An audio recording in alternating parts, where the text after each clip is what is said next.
नमस्कार. पुन्हा एकदा स्वागत आहे या पवित्र आणि श्रद्धेने भरलेल्या प्रवासात, जिथे शब्द नाही अनुभव बोलतो, जिथे प्रश्न नाही गुरूचे उत्तर असतात.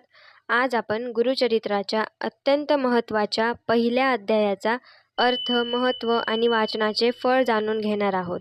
हा व्हिडिओ शेवटपर्यंत नक्की पहा, कारण कदाचित हा संदेश तुमच्यासाठीच असेल. भक्त हो, अनेक जण गुरुचरित्र वाचतात, पण फार थोड्यांना त्यामागचा अर्थ कळतो. गुरुचरित्राचा पहिला अध्याय फक्त कथा नाही, तो एक परवानगी आहे. जो हा अध्याय श्रद्धेने वाचतो, त्याच्या आयुष्यात गुरु स्वतः हस्तक्षेप करायला लागतात. पण त्याआधी चला मन शांत करूया. डोळे मिटा, मनात आपल्या गुरूंचं नाव घ्या आणि मनापासून म्हणा, हे गुरुदेव, आज जे काही ऐकू येईल ते माझ्या कल्याणासाठीच असू दे. श्री स्वामी समर्थ. गुरुचरित्र हा केवळ ग्रंथ नाही, तो श्रद्धा, अनुभव आणि गुरुकृपेचा जिवंत पुरावा आहे. अनेक लोक विचारतात, गुरुचरित्र कुठून सुरू करावं? पहिलाच अध्याय इतका महत्त्वाचा का आहे? तो वाचल्याने नक्की काय होतं? आजच्या या व्हिडिओमध्ये मी तुम्हाला संपूर्ण उत्तर देणार आहे. हा व्हिडिओ शेवटपर्यंत नक्की पहा. गुरुचरित्र हा ग्रंथ श्री दत्त संप्रदायातील अत्यंत पवित्र ग्रंथ आहे. हा ग्रंथ वाचताना फक्त डोळ्यांनी नव्हे, तर मनाने व हृदयाने वाचायचा असतो. पहिला अध्याय का इतका महत्त्वाचा आहे? गुरुचरित्राचा पहिला अध्याय म्हणजे संपूर्ण ग्रंथाची गुरुकिल्ली आहे. ज्याप्रमाणे मंदिरात जाण्याआधी पाय धुतले जातात, त्याचप्रमाणे पहिला अध्याय मन शुद्ध करतो, अहंकार कमी करतो.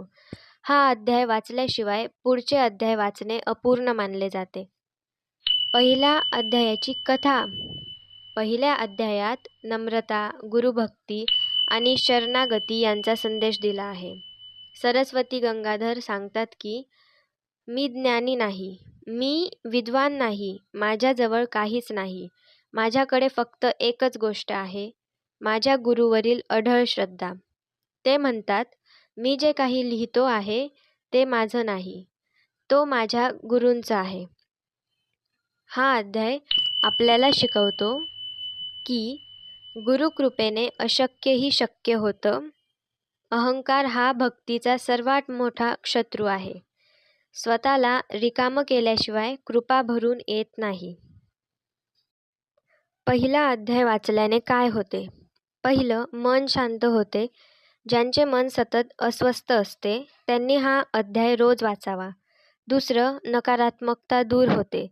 वाईट विचार, भीती, शंका हळूहळू निघून जातात. तिसरं, गुरुकृपा लवकर प्राप्त होते. जे लोक म्हणतात, मी गुरुचरित्र वाचतो पण अनुभव येत नाही, त्यांनी पहिला अध्याय श्रद्धेने वाचावा. चौथं, संकटातून मार्ग सापडतो. कोणतीही अडचण असो, आरोग्य, पैसा, नातेसंबंध, उत्तर आपोआप मिळायला लागतं. कोणत्या दिवशी वाचावा आणि कसा वाचावा? गुरुवारी वाचावा.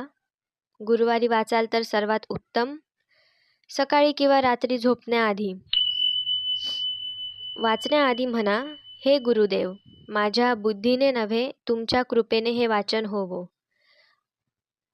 अनेक भक्त सांगतात, पहिला अध्याय वाचायला लागल्यावरच त्यांचे आयुष्य बदलायला लागले. कोणाला आजारातून मुक्ती, कोणाला नोकरी, कोणाला मानसिक शांती. कारण हा अध्याय म्हणजे गुरूंची परवानगी आहे. भक्त हो, जर तुम्हाला संपूर्ण गुरुचरित्र वाचायचं असेल तर सुरुवात पहिल्या अध्यायापासूनच करा. आजच ठरवा, किमान 7 दिवस फक्त पहिला अध्याय. श्रद्धेने गुरु तुमच्याशी नक्की बोलेल. गुरु शोधू नका, शरण जा, तोच तुमचा मार्ग बनतील. श्री स्वामी समर्थ.